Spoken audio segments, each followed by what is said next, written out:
I am tired of myself. When you say I'm sick and tired of being sick and tired, that's the facilitator of change. That's when you're ready to say these words, no more excuses. No more excuses. I've never met a person who was not successful that didn't have a great amount of self-discipline within their life. Self-discipline and being able to perform and being able to keep your life on schedule and being able to keep commitments and promises and meet deadlines is essential to success. None of us can afford to have a life that is controlled by someone else or a life that is basically controlled by our emotions. I learned many years ago that there are two kinds of people. There's the type of person who says, I'm going to wait till I feel like it before I do it. And then there's a person who says, I've got to do it so that I feel like it. One will never get anything done because they're still waiting to feel the moment to move. And the other person says, no, I need to move, and then I will begin to feel the moment. Sonia, self-discipline is essential in your life and in my life if we're going to get things done. So I have a challenge for every one of you this weekend. The challenge is simple.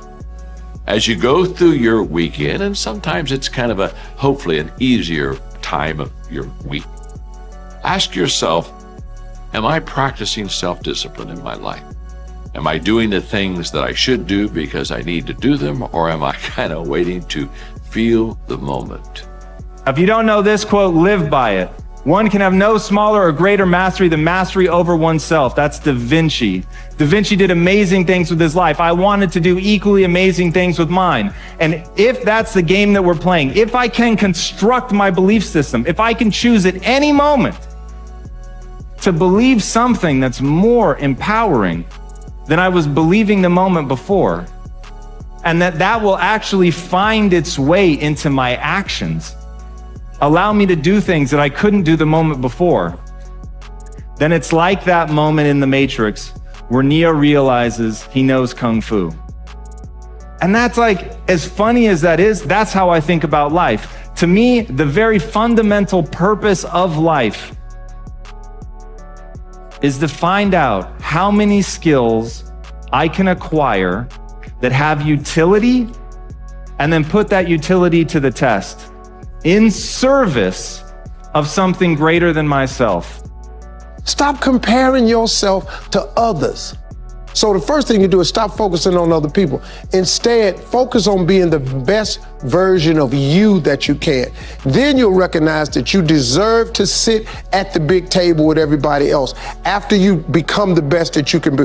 Now, once you've accepted that you have as much right to success and much right to succeed as anybody else, the next step is learning how to talk the talk.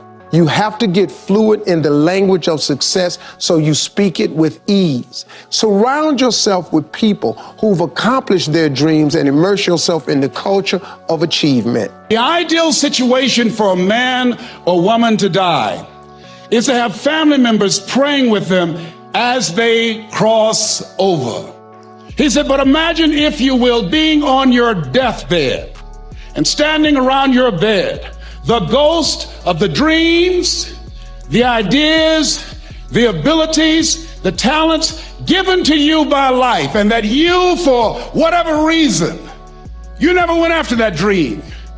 You never acted on those ideas. You never used those talents. You never used those gifts. And there they are standing around your bed, looking at you with large, angry eyes, saying, we came to you, and only you could have given us life.